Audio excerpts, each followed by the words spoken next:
is up, everybody? I cannot explain to you the frustrations I have had this week with my technology. Did a podcast with Janet Gaskins from Horizon Health, and that was all screwed up about 20 minutes in and get this crazy robotic tweak, and it just stays there for like a half hour. I'm having so much trouble recording. I don't know why. I was doing another podcast on Sunday, and it just stops recording 40 minutes in. I look over, and we missed about 20 minutes. So I don't know what's happening. It's a test of my patience. I've just been spending many hours trying to figure out and find out what the problem is. But anywho, first world problems. It'll get fixed. I can guarantee you that much. But this is episode 35 of Room 9 Podcast. And once again, Matthew Oliver joins me, and we touch on really relationships, toxic relationships, a little bit of mindfulness. So you guys will enjoy that. Be sure to go to room9podcast.com, contact page, fill something out, get an email, check out what's happening, Facebook page. Go on iTunes. Give us a review at Room 9 Podcast. Rate us. That would be awesome. Trying to get an idea of how many people are really listening. It seems to be a tough thing, but in the future, Room 9 is going to be collaborating with Spectrum Health and Human Services. So I'm really looking forward to working with them and doing a podcast with them, and it's going to be pretty awesome. I'm excited about it. Other than that, there's not a ton going on, just staying busy. By the time you hear this, I'm pretty much going to be speaking at Save the Michaels with my mom and sister and for the family support group, so that's going to be awesome. Definitely looking forward to touching base with some people there and really sharing our experience with everything. But yes, Matt is on, I don't know, probably the 6th, 7th time that he's been on so far. But he is my go-to when I need a podcast up because I had an issue with something or one couldn't get done in time or whatever it may be. Matt is always there for awesome and beautiful conversations. I always enjoy my conversations with this fella. And they are always good and productive. And he's a great guy to have around. So I hope you guys really enjoy this episode. As I said before, go to room9podcast.com, check out what's going on, share us on your social media pages. Let's get this message out there. We got to get the word out as many people as possible. My business plan is pretty much well about done. I'm excited about that, so might be able to go out and get some funding to really start getting and pushing Room 9 to get out to as many people as possible, because I'm excited about the future, folks. I'm excited about how many lives this business is going to change one day and how many lives it's already changed. It's really exciting to know that I've been able to be a part of this. It has been nothing but surreal. It's been nothing but humbling. Just the amazing people I have met through this Room 9 experience. It has been awesome. So, anywho, here is episode 35 of the Room 9 Podcast with Matthew Oliver. Hope you guys enjoyed it. I will talk to you next week. Wait a minute. You're Sean Connery. Oh, you better believe it. How you gonna know? Think about that one.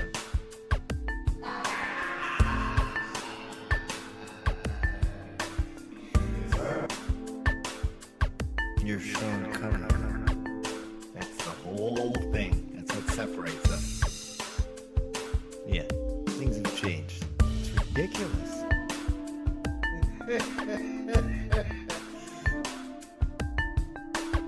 Because you've been listening to morons for so long. I don't know what's gonna happen, but that's a new one's gonna happen.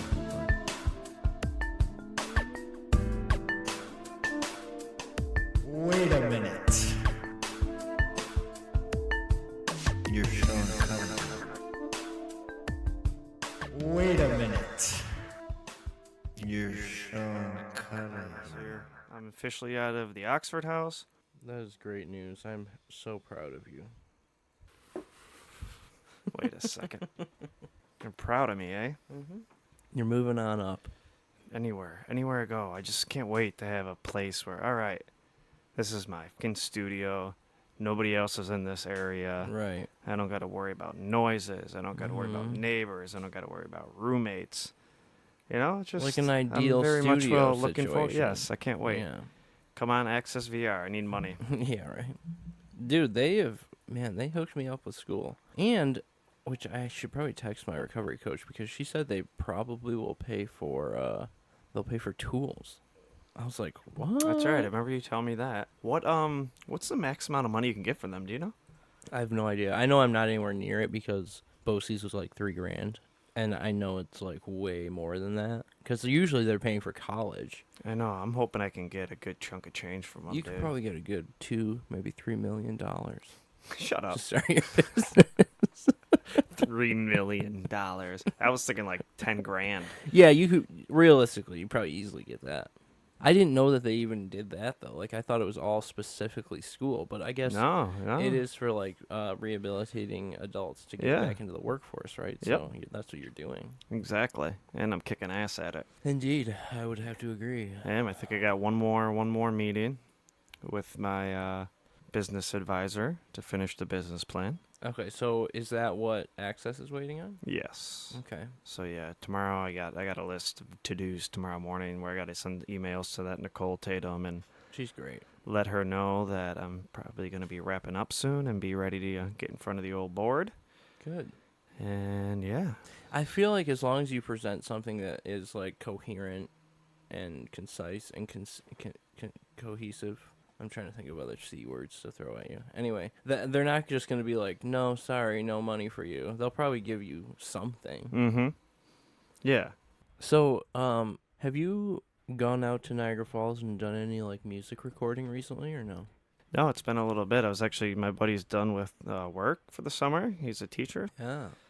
We were just actually on the phone together about 2-3 days ago because I was sharing with him my news about Spectrum Health. Mm-hmm. And that's awesome. yeah, so we are dude. going to plan some time to do so. Dude, I would love to join you guys. I will have to let you know because Once I we're get gonna my throw guitar back. we're gonna throw a few dates on the old Do it. Yes. schedule. Absolutely. Yeah, and congrats by the way on that Spectrum thing. That is awesome, bro. Yeah, I'm hoping to hear back. Thank you. And yeah, I'm hoping to hear back from them on Monday. So that's gonna have Alpha. nothing to do with Room 9, right? It's gonna be its own independent podcast. It's good. No, it's gonna be like a collaboration. Room Okay. 9 and Spectrum Health. Okay. So are they gonna be like feeding you people to interview and stuff? That's what I just put in my last email because we talked about post-production. Right. And I said, about 8 hours of work. We still got to all kind of get the Yeah. wrinkles ironed out. Yeah. But, yeah, so that's what I asked in the email. I said, these are just some things that were coming to my mind that we still have to kind of figure out. Am I going to be doing, I assume it's going to be a joint effort in that area because they're going to have, I'm sure they have a ton of people they want Yeah. to hear their stories. And Yeah, I'm sure so if you think about like Horizon, right, it's probably similar to that where there are people who have gone through it and a counselor feels that this person's story can have an effect on other people and it would be a good one. So yeah, that's great, man. That's kind of just feeding you content. Yeah, and it's like I got free marketing here. Right, yeah. Like their marketing people are going to be, it's going to have my name on it when they try to promote it, and I'm pretty pumped about it, dude. Yeah, it's exciting times. Yeah, and I'm glad that you're not just like zeroing in on Horizon and you're kind of exploring other companies because Horizon's probably one of the largest in the area, but there's more recovery in Buffalo than just Horizon. Oh, there's so much more, and I have a feeling I'm going to start something. Yeah? I feel like this is going to start a podcast war. Oh. Between these different, and obviously I think they all try to at least put the facade on that they're all working as one cohesive unit. Right. Which we know deep down when in their board meetings are like, we gotta outnumber them. They're beating us. But they at least put that on. But I feel like this is gonna start something where other like people like Best Self and her, they're gonna try to come out with podcasts and. Yeah, I think that would. It can only benefit you. And just getting the message out there, obviously, which is the ultimate goal. Right? Yeah. So it doesn't matter what name is behind it. Ultimately, you're just trying to help people. Yeah. As long as just Room 9 isn't taking a back seat. No, absolutely not. That name is going with me everywhere. Yeah, you definitely need to pump that up. Whether it's Room 9 with or Room 9 and. Yeah, so-and-so. yeah. You know what? That you can play with the wording and just kind of see what rolls off the tongue, but you'll find it. It'll just one day you'll say it and it'll work. Mm-hmm. That's So right. So, and that's and awesome. they discussed, having to go to once a week, man, and that's gonna be awesome. Yeah, because that's what you're doing now. Yeah. So for now, you just throw one of theirs in a month. So one every 4, right, Mm-hmm. is going to be a spectrum with spectrum or whatever. Mm-hmm. And then the rest will be yours. And then if they want to hop on for the rest of them, more power to them. That's gonna be sweet. Yeah. Yeah, and I'm very much looking forward to that. Yeah, it's going to be great. Good for you, man. I'm proud of you, man. Thank you. You've really been pushing this out. Yeah, and to think how young it still is, though, too. Well, which yeah, is crazy. it's not been a long Yeah. time, but seriously, if this was one of those things, and I've already admitted this in the past, I thought this was going to be one of those things. It's like, oh, yeah, this is going to be fun to do, and then it just fizzles out. That would have already happened by now. Oh my God, yeah. You know what I mean? Like that would have happened 3 said months that. ago. Yeah, I said that 3 months into it, like, Right. because I was waiting for that, because that's what's happened my whole life. Mm-hmm. Like, I've got this creative idea, I get it together, I start it. Yeah, this is awesome. Yes. And really, the biggest difference is really how I think of myself now. That's what always trampled me down. Was I didn't want to put the hard work in because I didn't have the confidence in my abilities to be able to be successful at the thing that I was trying to do. And that is the biggest difference between now and then, Mm-hmm. is my confidence in myself. Going into meetings with CEOs and be like, whatever, yeah, I can do this. Yeah. I mean, I know if I put the work in, I can do it, and I can do it good. Right. And I will only continuously get better. And that's another awesome thing, is I have that confidence, but I also have that humility of where I'm constantly listening to myself, constantly trying to get better, listening to other podcasts, seeing how I can become a better host or better at editing and everything else. So Yeah, and every time you take a step in the right direction, you build on that confidence, and it just keeps getting greater and greater. well, that is a fact. So that's awesome, man. Yeah, this is pretty sweet. And here we are back in the original Room 9 Right. studio. This is a great honor of mine to Yeah. be here. This is where Andy and I started it. Oh, Andrew, I haven't talked to him in forever. I feel like I may not have his new phone number. You probably don't. You probably don't. Anyways, Yes. So here we are. Unfortunately, I don't know if this episode with Janet Gaskin is going to get fixed or not. I just 8 minutes into it, it gets all funky, dude. in what way? Like the sound waves get smaller, but it sounds like it's clipping. Did it compress itself? So I have to go through and just see. I closed it out without saving it. So I'm hoping that maybe I did something along the way, accidentally highlighted something, or That's what I'm saying. So, It sounds yeah. like maybe you put some compression on it or something, so I have to find out. which I have very limited knowledge in sound production. Yeah. I mean, so do I. Obviously, every time I edit, I learn something new. I mean, I don't know. I sent it over to my buddy to see if he can look at it, which is good. I'm glad this is happening now, as opposed to when I'm doing this with Spectrum. Yeah. And like, oh shit, so I'm hoping I can learn how to fix it. And obviously, I have to have backup plans. Yeah, get those kinks worked out now. But I also forgot I'm actually doing an episode on Sunday too. A guy's coming in from Rochester. That dude I sent you that one post from on Facebook.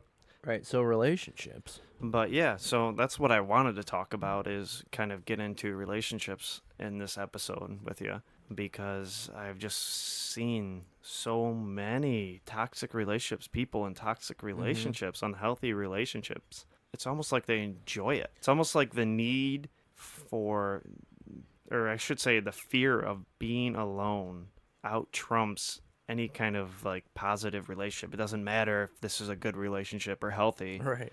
I just don't want to be alone. Mm-hmm. And it's almost an addiction to not wanting to be alone, and an addiction to wanting to be needed. Right, and you need someone like giving you feedback on how great you are. You know what I mean? Like the reason for that, I think, is because you can't validate yourself. Mm-hmm. So you need someone else to validate you by telling you how great you are and how much they love you and blah blah blah. I think though now I'm kind of seeing why, like, when you're going through rehab, these counselors just harp on, like, don't get in a relationship. If you're in one already, fine, we'll work, on building it or, repairing it, but don't get in a relationship in early recovery, because that's what it becomes. It totally does. It happened, let's just start in the village. It happened with Andy. Mm-hmm. I told him, with that freaking crazy, no, I think this is something real, though, Sean. I really do. I think she's a real special girl. And it kills me. How many but there's times no, you heard that? There's though? so many This times one's from so many different, different though. people. But I've said it. That's the worst part. Oh Is my I've said it. I'm not. gosh. I can't even pretend to be above all of this because, I've said it. I don't know. I've never been like that in my life, dude. Right. I don't know what it is that a lot of things I bring back to my brother and sister dying just made me like just something happened obviously with that in my brain as far as I don't know, because I had a girlfriend a girlfriend in quotes when I was like 14, 15 for a few months. I was like, this is stupid. I'm going to make out and, touch my privates. And then that was it until I never I'd had like the phone kind of relationships in elementary school and all that, whatever that is. I had this girlfriend from youth group when I was like 13, 14-ish, junior high-ish, maybe a little bit. Never had a girlfriend really in high school. Okay.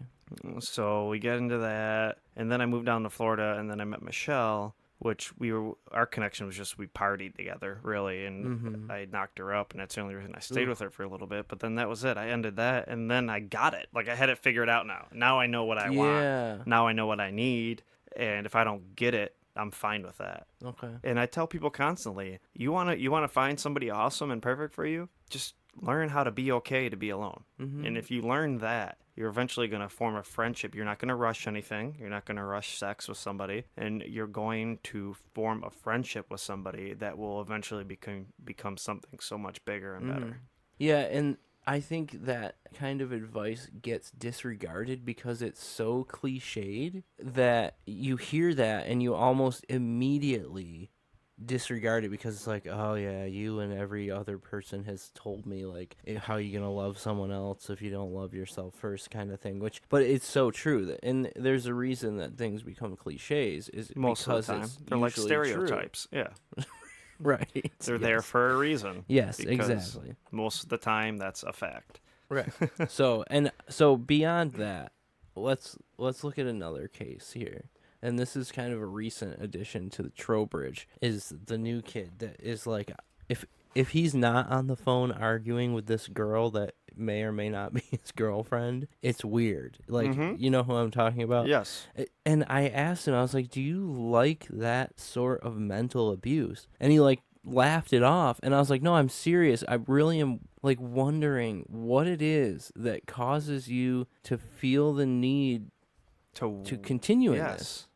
Like to participate. I mean, in it's being ridiculous. Defensive. Before we go farther into it, let's give some examples for people who are listening. So this dude moves into the Oxford house, and he really is like, he's a really good-hearted dude. Yes. He's gentle-hearted, Very he's gentle kind spirit, guy. Yes. extremely kind, Yeah. extremely friendly, extremely nice. And so my first experience with him and observing him and his girlfriend, whatever, if that's what she is we're in South Buffalo. They're in Orchard. She lives in Hamburg, which a drive, that's like in a car, is like 20, 25 minutes. Yeah, that's no short trip. So she is flipping out on him because he will not ride his bike there and go ride his bike back to the Oxford house where he has to be in at 10 o'clock at night. Right. And she has a car. Yeah. And she refuses to pick him up and hang out with him.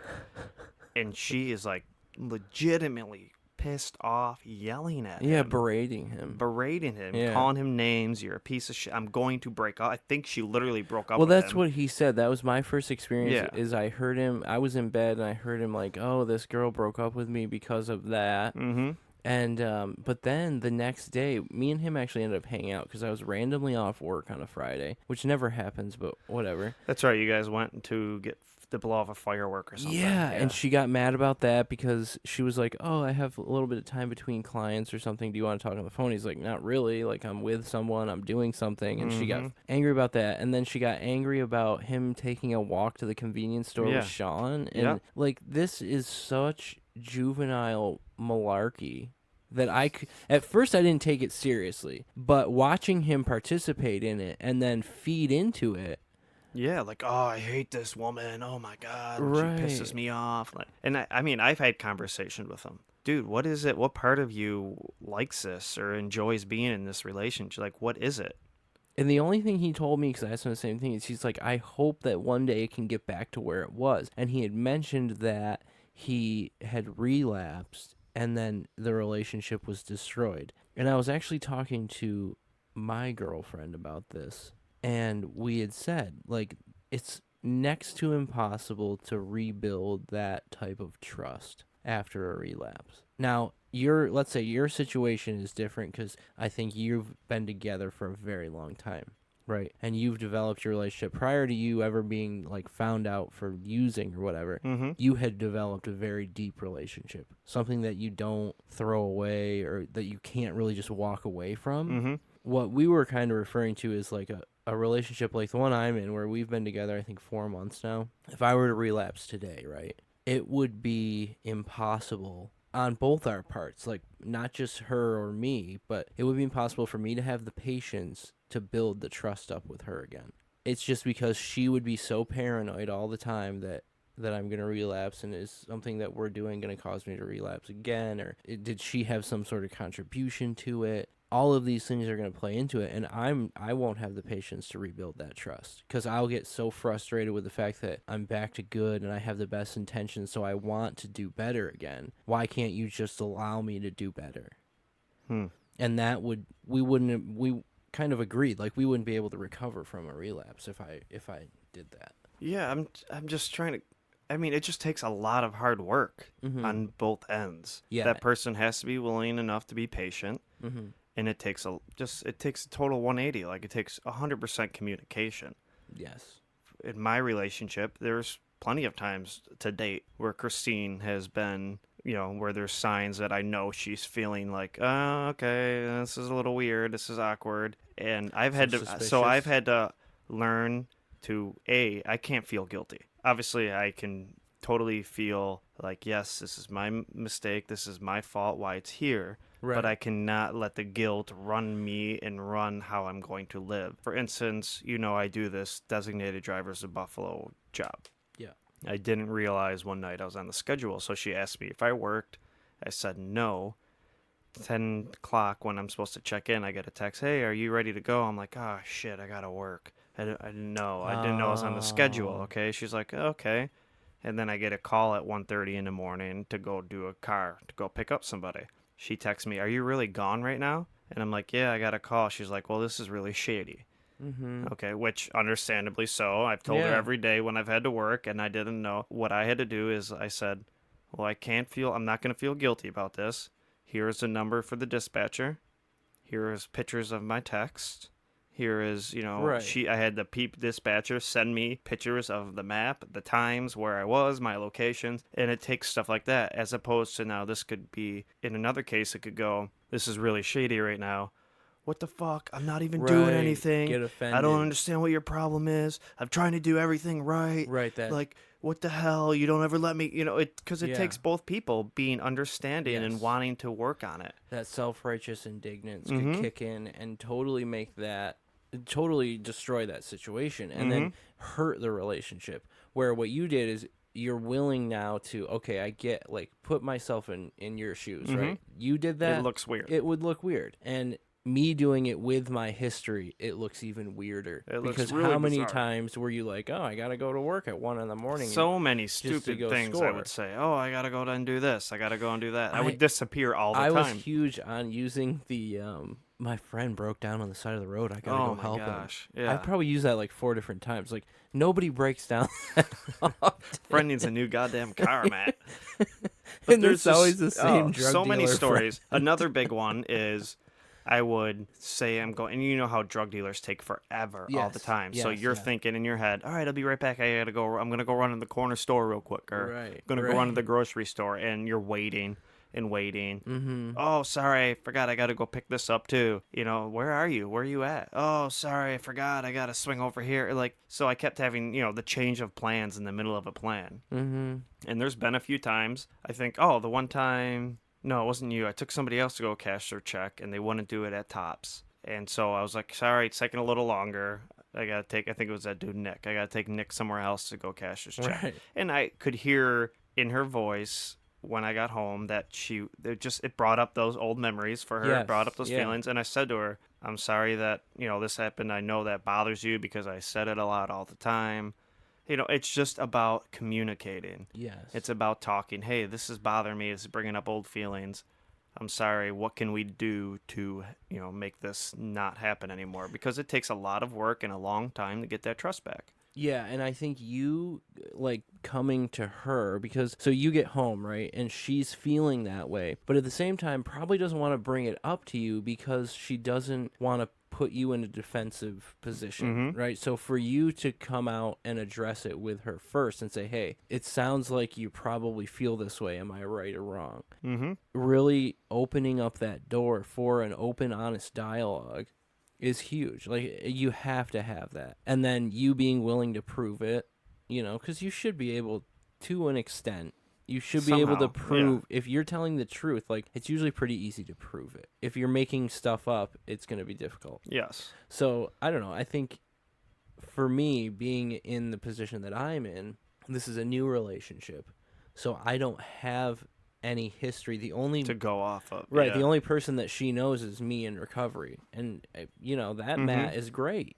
Realistically, That's right. That's the person who I want to be. If I were to relapse, it would be a total 180, and she does not want to know or meet that person. No. Like, ever. And I don't ever want her to see that person. That's not somebody that I want to share with anybody ever again, So I think that's where it's different. So if I were to relapse, she's made it pretty abundantly clear that if I do, we're basically through, and I'm like, I get it. I'll probably just disappear into a rehab for a while.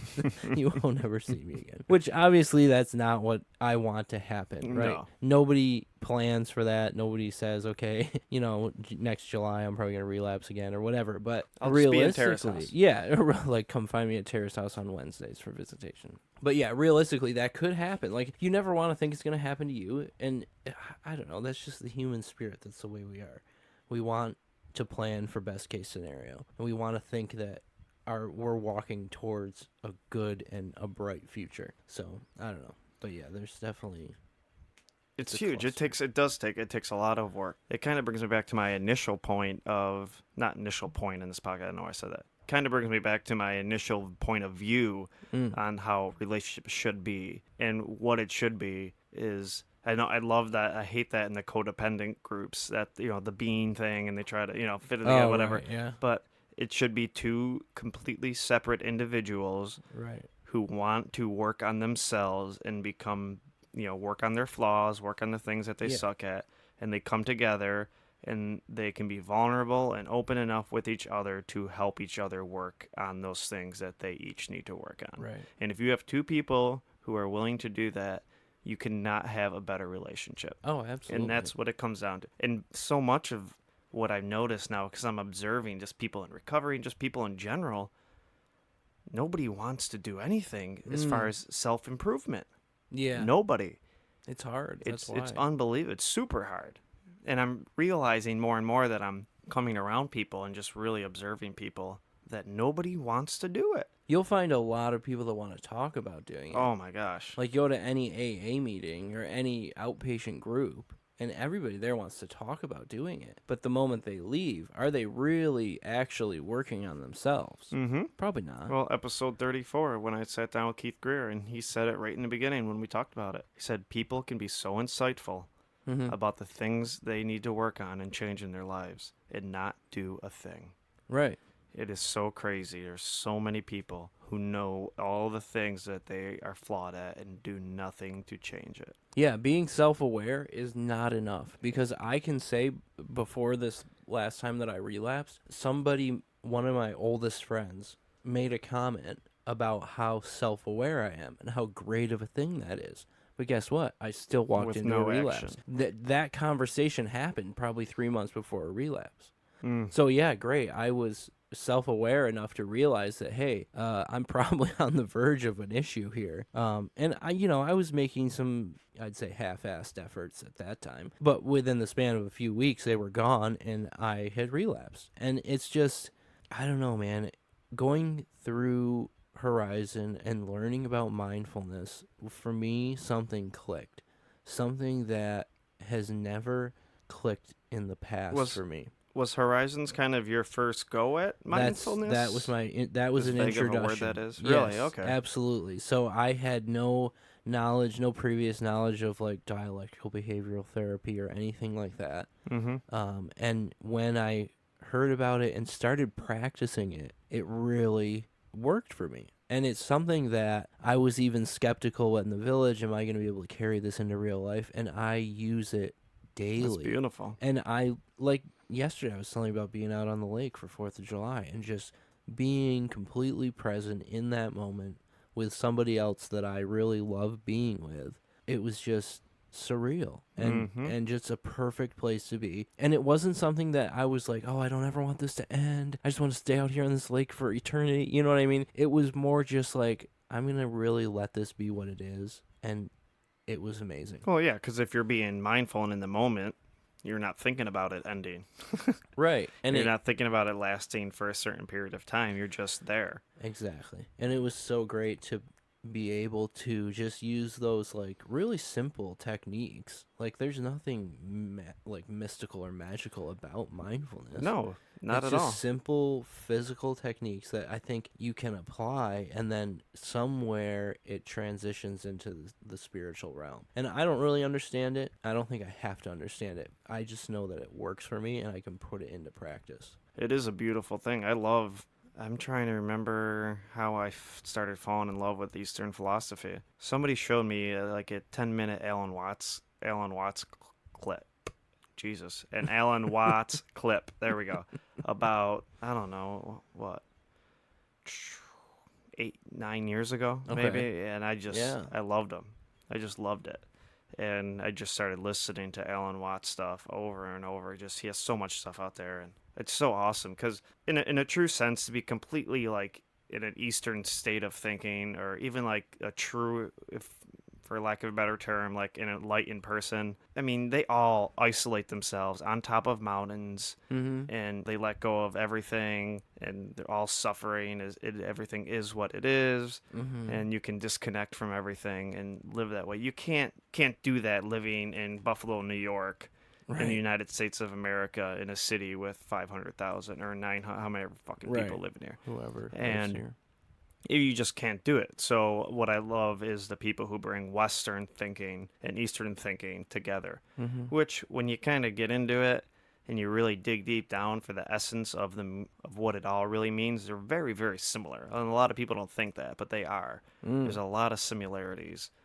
You know, whether you're reading friggin' about Buddhism or Taoism or Zen, or you're reading, Immanuel Kant or Aristotle or Socrates, they're all essentially getting at the same thing. And a lot of it's our minds, and it's just this constant ticking thing going on and on and on that doesn't ever stop, and it produces suffering, it produces so many things. As beautiful as a tool as it is, it's the reason why we have succeeded so well as a species, but it's also our biggest burden. Absolutely. And I think that's where, let's say, go back to me sitting out there on the lake. And this is something I used to do to myself a lot, actually, is just torture myself with the fact that next morning I had to be at work, right? So all of a sudden, I'm no longer sitting on this beautiful lake with a nice breeze coming over the water and just enjoying fireworks with someone that I really enjoy being with. All of a sudden, my mind has created a scenario where I'm at work and I'm too tired to work, or I was on my way to work and, did I fall asleep at the wheel? Am I going to have enough energy to make it through the whole day? Is it going to be an extra long day? Like, your mind all of a sudden just starts, like you said, just click, click, click, boom, like thought after thought after thought. And now this is where I think anxiety really sets in, is you've now created imaginary scenarios that don't exist and probably will never exist. Yeah. And you're so stressed about them that your body has a physical reaction to them, and it's just, I don't know. So bringing your mind, and I like to use the word distracting it with the present, like trying to take all of your senses, as many of your senses as you reasonably can, and involve them in the current moment while holding the last one still in your mind. You know what I mean? Like, it's kind of hard to do, but if you practice it, you'll get better at it, and you'll find that you won't have the ability to let your mind wander. You will be in that moment. So really like feeling the breeze and then smelling the breeze and thinking about what does that smell like, and then watching the fireworks and really describing the colors while still thinking about the scent of the breeze and feeling it. Like, so now I've involved 3 of my senses just like that in the matter of a moment. That doesn't leave your mind any space to just run like it loves to do, like we've been trained to do, throughout our entire lives in our society. Constantly planning what's going to happen next. Yeah. Oh, shit. Tomorrow I got to do this. I got to do that. Mm-hmm. I got to go do this. Oh, my God, that person. I got to deal with this person tomorrow. Yeah. And we get this anxiety that just revs up in us, and we can't stop it. Yeah. And if you want to bring it back to Western type philosophy or religion, Jesus himself said, don't take any thought for tomorrow. Mm-hmm. So foxes have holes. Right. Don't do it. There's no need for it. Like, it'll take care of itself, because yesterday I was living in that moment, and I'm still in that same moment. I'm still now. And once you realize that, You're always here I don't know. now. Yeah, exactly. And you almost like drive people crazy who don't get it, because they, like, a lot of people think that I'm making a joke or not being serious. Zen this is why I love it. Taoism and Zen are just they're hysterical. When something connects and you understand it in Buddhism or Taoism, you laugh. Yes. I mean, that's why they have that the laughing Buddha, or Yes. it's not the laughing Buddha, but if there's actually a different name for him, but whatever. That's why they have it. And it just cracks me up, man. There's so many funny things. Like, there's this Alan Watts thing, and he's talking about having tea with this enlightened Zen master or whatever, and he says, he's telling the story about, he asked me, which came first, the chicken or the egg. And he goes, that Alan Watts starts explaining something, and the Zen master goes, no, it's bagok. Like, that's the answer. Right. Zen is not thinking about Zen while peeling potatoes. Zen is peeling potatoes. Right. And I love that stuff. And you laugh at it because it's funny. And it's so simple. Because it's so simple. Yeah, I think some people want an answer that is, like, so complex that they can wrap their mind around why they haven't gotten it yet. For something to be that simple and be the answer to such a large problem, it's hard for people to grasp. It's hard for me to super grasp, hard. I always use the analogy of God's grace. We feel like we have to earn something. Like we have to work for it. It's like, no, you already have it. Yeah. You got it. It's already in you. It's right there. Right. You can't have more. You can't have less. Nothing you do is going to net more of it. Nothing you do is going to make you lose it. Yep. It's there. Yeah, exactly. It just is. It's in the eternal now. It's so trippy. I don't know how we got to this from relationships. Right. Well, and we can bring it back. Megan, just any time now, she will, like, beat me too. Like, it's all we have is the eternal now. She'll say it like making fun of me, and I'll be like, "You're absolutely right." Yeah, absolutely. That's right. That's one. Christina's very into the Eastern philosophy. Yeah, as well. that's cool. She doesn't like. I do get very not nihilistic. Definitely not nihilism, but very, like, I still to this point they think life is completely meaningless and pointless. Right. I really, there's nothing that I've tried convincing myself that there is something to it, but it's all a hoax as far as I'm concerned. I think, though, therein you can probably find some beauty. The fact that it, I think that's what makes it beautiful. Right. Is that it's this so is all limited. pointless. It's so limited. This is really it. Mm-hmm. So you better really make this into something that's great. I mean, yeah, we're nobodies on this planet. Eventually, we're gonna die. Either in the Mexican tradition, you go through 3 deaths. 1 is the moment you realize you're gonna die. 2 is the moment when you actually die, and 3 is when the person who last knew of your existence dies. Knows you, knows of you, knows your name, remembers you, whether it's through telling or not, and they die. That's it. You're done. Never again will There's not even a memory of you. Will you be mentioned? I mean, I guess there's an argument now with audio and stuff, but eventually that's going to wear and tear or get lost or get infected with a virus, and it's gone. It'll get eaten up by the world, like the Earth or the cosmos. Something that's going to go, and eventually that's it. Your name will never be mentioned again. That's crazy. And that's weird to think of. Wasn't that movie about that? Didn't they do an animated movie about the Mexican death thing? Oh, I don't know. They did. Kubo? No. It was about that little kid and his guitar, and I don't know, whatever, it doesn't matter. That's right. But yeah, they kind of briefly touched on it in like a Disney kind of way. But yeah, that is cool because think about just like fast forward, let's say 100,000 years, which isn't really that long. Considering. In the span of the cosmos, it's not No. not a long time. Even the people in the Bible knew that. Mm-hmm. That like for God, a day is 1,000 years and vice versa. I think that was a way of just explaining that the cosmos, our time is so limited and tiny. It's such a tiny blimp. It's like a vapor. Yeah. Which is, another way they use to describe it. Let's fast forward 100,000 years when the sun has already exploded and eaten up this entire planet. Anything that any of us has ever done, no matter how great it is, whether It's gone. you're right, whether it's the tallest building on Earth or the littlest sandcastle that some kid built, The grain of sand, yeah. they're gone. It's over. It's just been swallowed up in an explosion, and now it's floating through a vacuum, and maybe it's going to run into another planet. Who knows? You know what I mean? Like, all that stuff, once you start, and once I started learning about the cosmos and how that works, it's like, man, we are literally nothing. Yeah. And some people look at that like, oh, that makes them feel like crap. To me, it makes it awesome because, you know what? When I was at Horizon Village in front of 50 people speaking and I muffled up on some words, who cares? Right. Like, it's not that big of a deal. It's not that Right. serious, you know? It's like, yeah, Don't whatever. obsess over that kind of stuff. It's crazy, yeah. And it's just, we're so tiny. Even think about the Earth in comparison to the universe. Yeah. It is so bizarre how, Yeah. like, small we are. And then you, like, just think of our galaxy, how small we still are. Mm-hmm. And yet we think we're just this huge thing. We take things so seriously that it's like, why? And I'm very much still guilty of doing it a lot in my own life. Oh, yeah. It's like a constant thing you have to work on. But yeah, I think that it is, it's just something that's been set up in our minds through society to believe that I think it comes from being the most dominant thing on the planet. The human race is the most dominant species on our planet. Yep. So obviously we're going to have a bit of a special. God complex. Yep. But I mean, Ernest Becker says we are gods with anuses. We have this in his book, Denial of Death. I should let you read that. It's one of my all-time favorite books. Already. But he does. He says we're gods with anuses. And we have this beautiful power to contemplate the past, talk about the future, plan for the future, create this beautiful, magnificent art and everything else. But yet, deep down, we know we are going to die.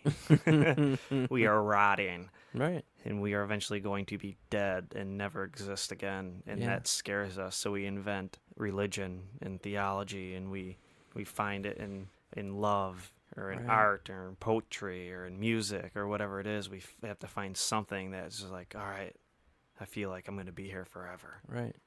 And, maybe it'll last a couple hundred years. Think about, like, in history, even the greatest humans in history. I mean, the human race is only, we're not that old. No. I don't know. There's very few people that have been remembered longer than a couple hundred years. Swinging that back to, like, love, I feel like that's a huge... You get dopamine releases, man, with the just being in love with somebody. It's like this high you can get addicted to. Yes. Even if it's... I don't know if we were recording when we talked about it, just that wanting to be needed. Like knowing this person, in quotes, needs me. Yes.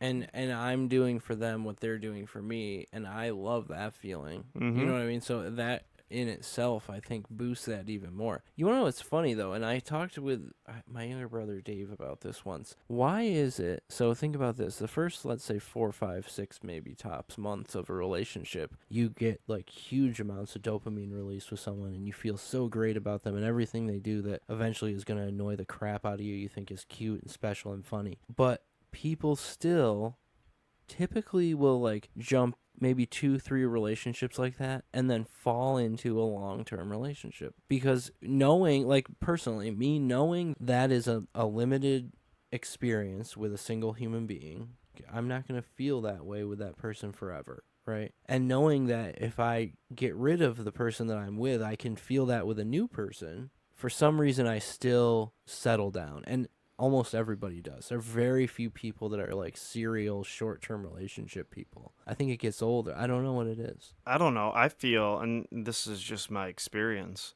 and this isn't like some cheesy romantic thing I'm saying. I've been with Christine, I think, like 5.5 years. Okay. And I literally fall more and more in love with that woman. Hmm. I literally still get these crazy dopamine releases. Really? Oh my God, all the time. Just when I'm around her, to be with her, when I'm laughing with her. Mm-hmm. I don't know what has made that so different. And that's why, like, I always think when people talk about this, like, no, you don't have a relationship like me. And I don't know what that is. I don't know, because I never believed that connection. I always said, yeah, it will die down. It gets old. It gets stale. At one point, I remembered, when I was with Michelle, is there ever going to be a time where you don't get sick of it? I just kind of thought that was it. Is this it? Pretty much. That's what I asked. And I'm just like, is this it? Yeah. This can't be it. There has to be something for real. And I literally miss the shit out of her all the time. I have to teach myself to spend time away from her and do things without her as she does with me. And it's very, very bizarre. But I said there's nothing codependent about our relationship either. Right. It's very two healthy individuals working on themselves, coming together to help each other work on each other. And maybe that is what is keeping you in like that sweet spot. You know what I mean? Like what that everybody gets to feel like. Maybe everybody can stumble into that for the first 2 or 3 months with somebody just because of like you can't help but feel that way. You could probably feel it with like a hippopotamus because if it's you really still wanted it's to. still novel. Yeah, the relationship's Right. still novel. So once that novelty wears off, there has to be something that keeps it going. And I think ensuring that you're not codependent has to go a long way. And that obviously definitely for you has it to go a long has. way. And I think what keeps novelty there, at least the feeling of novelty, is when you have two people who are constantly working on themselves. They're constantly changing together. They're constantly seeing each other grow and get better at things in themselves. And it almost keeps this feeling of novelty continuously burning. Because, Right. well, I'm certainly not the same person 5.5 years ago when we started talking. Okay. She's certainly not the same person. I've seen all the things she has worked on in herself that she has changed to get better at. All the things that I've been working on in myself and getting better at. And it's this constant novel feeling of, wow, this is a completely different person. Yeah. I mean, essentially I'm the same. There's there's certain permanent personality traits, but there's just, when you're working on yourself and becoming a better person and you have somebody you have a connection with that is doing the same thing, it continuously keeps you guys growing together.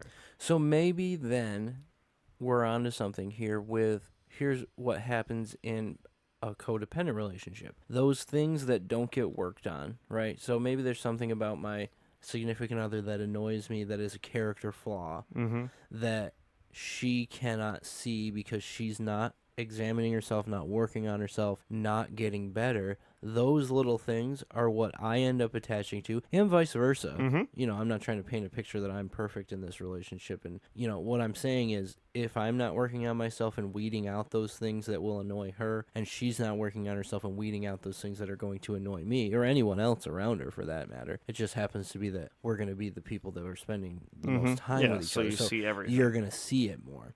Anyways, working on yourself and becoming better, you see, okay, that thing that currently, maybe in this current time period is annoying me, hopefully hits her list of things she needs to work on and she gets rid of it. Or, you know what I mean?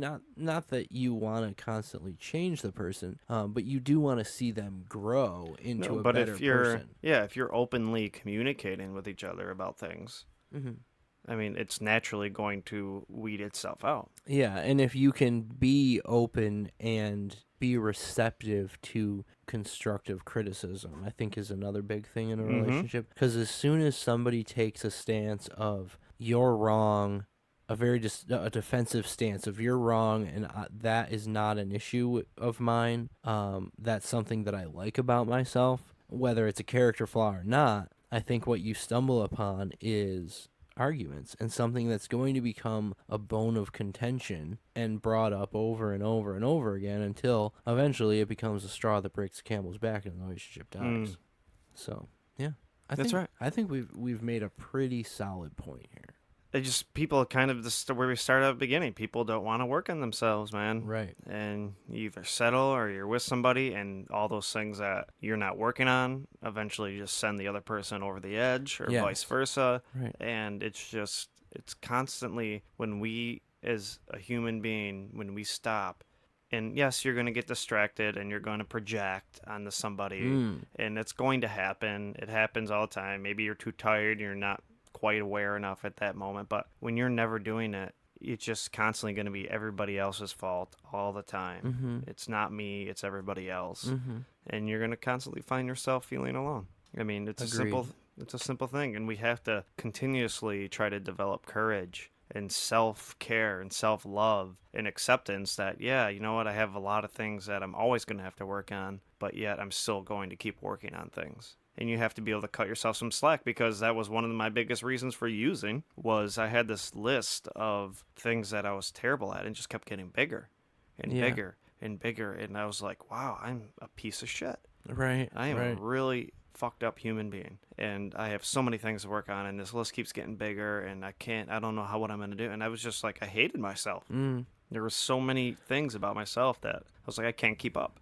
Yeah, absolutely. And I think every person is always going to have a huge list of that. But you really got to examine the good too and realize, hey, I'm working on it. And there's, this list, however small it may be, of things that I've worked on and developed. And I am better today than I was 3 weeks ago when I realized that was an issue.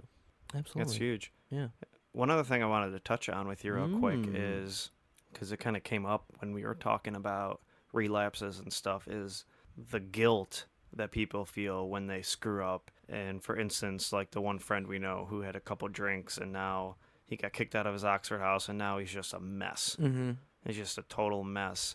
And because you slip up once, and we just ride this guilt train and just say fuck it, and we just keep going down, like, well, I did this far, and I can't stand it, because I feel like there are certain self-help groups that totally push that almost. Oh, absolutely. And maybe not totally intentionally, but it's just like, oh, your clean time's over, you got to start all over now. What the hell, man? And yeah, in a perfect world, okay, abstinence is the best policy, right? But I think for me, I've had to come to a place of being happy and satisfied with personal harm reduction. So that looks different for every single human being. Yes. And your issue was completely different from my issue. Although we both liked the same exact drug and we both did exactly some of the same exact things, yours affected you completely differently than mine affected me. I was using them completely differently. Yeah. Exactly. So, and that's just one of 100,000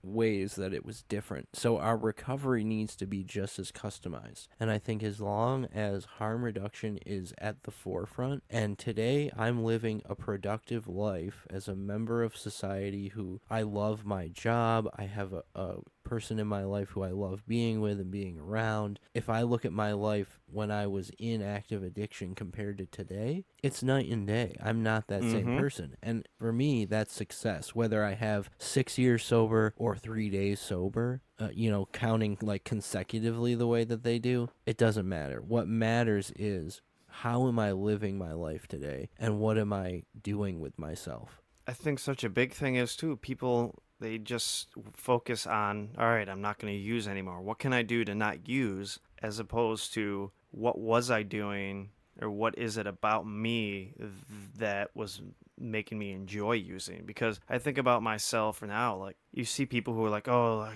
probably shouldn't drink around him. Like, I have no desire to go drink. I have no desire because of how beautiful my life has become, because of the things I've changed in myself that have caused me to just have no desire. I used to always think, oh, you can't have any fun without having some beers. Right. You can't enjoy any moment without getting, having some fucking hydrocodones. Right. I get it. It's like, now it's just amazing, because I've worked on a lot of things in me that had to change my point of view of existence. Yes. And you see so many people that are doing just stupid, messed up things, and they're not changing or even working on themselves at all. It just goes right in full circle back to that. Is you stop using drugs, and you don't change anything else about yourself and wonder why it's so difficult to stay clean. Yeah, and that's my main reason for not collecting clean time, because I did it, you know what I mean? I went through the clean time collecting and getting the tokens or whatever it is. And yeah, I get the point, right? I get that it has its place, it's got its merits or whatever. And some people, maybe they need that. But for me, it doesn't mean what it means to maybe somebody else. Yeah, and that's why I always change my, almost 17 months clean to almost 17 months of making my bed every day. To me, that is that much more badass. That's like, more yes, important. I made my bed every day for 17 months. Yeah, I agree. I love it. I also Just love make your bed, folks. That's all you need to do, and your life will is be great. Just make your bed every day. And also don't lay in it all day. Yes. Yeah, that's a huge thing. Obviously, I believe there are certain chemical imbalances where people have depression and everything else. Yes. But I also will stay pretty firm to this, that if you are laying in bed all day, you don't give yourself a fighting chance against anything. And I really have I have trouble feeling sorry. And I don't know, maybe that's wrong. I don't know. I have trouble feeling sorry for somebody who has mental health problems as far as depression and anxiety, and you don't see them attempting to do anything to try to change it. Yeah. Like, it's the same thing with, like, medicated assisted treatment. Just taking Suboxone, just taking methadone is not going to help you stay clean. Absolutely not. That needs to be done with a lot of other things going on. So taking whatever it is, some depression medication, and laying around and not doing anything and working on anything isn't going to help your depression. I agree. Like, you have to get up and, like, you have to do something, find something you love to do. And what happens too, I think, is that the medication gets far too much credit. And I actually did this too, because depression was one of the biggest hurdles I had to get over in early recovery. And I got on a medication that didn't work, and then I got on one that started working. But at the same time that medication started working, I started exercising, I started eating better, I started being, more active and more social. And like one thing Tabitha at the Village had said one day, it was like, okay, no more naps. You're not taking a nap in the afternoon. We're not in kindergarten anymore. You're going to be a grown man, and you're not going to take a nap during the day. And it sounds hilarious, because it was. But well, I remember you at the Village. It is night and day. Yeah. And it was big for me to do those things. And that's what she said. She's like, you're giving this medication, probably has a small effect and it's probably helped, but you're giving it way too much credit. Really, what has helped your depression is doing all those things: exercise, social interaction, and just eating healthier. Those three things, if you're depressed, I promise you, if you can bring yourself to do those things, it'll go away. It melted away from me. And you have to break that inertia, though, because I remember being in bed thinking, I cannot get out of bed. Why can I not get out of bed? And that inertia, that's the hardest part. But once you break that, you can get out of it. And I've personally gotten out of it. So I can't say I don't have any sympathy for people. I've definitely got empathy for people who are in it.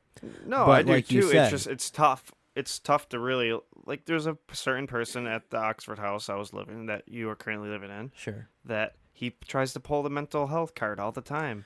And it's like, you don't do one thing. Yeah. You don't do anything to try to change it and make it better. Yeah. Other than take your meds. And you literally lay in your room all day. And I've had, like, caring, genuine, sympathetic, or I should say empathetic conversations with him. Dude, you got to get out and do so. You can't, if you stay in your bed all day, of course anybody's going to be depressed when they're laying in bed all day. And that's going to be painful. Yeah, you're literally, anybody, if they lay in bed all the time, and I'm not exaggerating when I say almost all the time. Yeah. When you're doing that, of course you're not going to feel great. Like, who would? Not even the great Donald Trump could lay in bed all day. No. And he spends a lot of time in bed. Still be great. That's right. The show has no political opinions. Okay. Copyright 2019. This is a good note, Dan, though. Yes. All right. Well, thank you, Matt. What is this, number 6? I don't know. Number I'm just 7? a regular contributor now. You are. I love it. It's great. You're my go-to. I'm hoping hoping this Janet Gaskin ones can get fixed. Me too, because I was really looking forward to hearing her. Yeah. I mean, we'll redo it. We'll redo it. I hope you don't have to, because I think there's something great about, like, the first shot. I agree. But it's organic. We'll see. But whatever.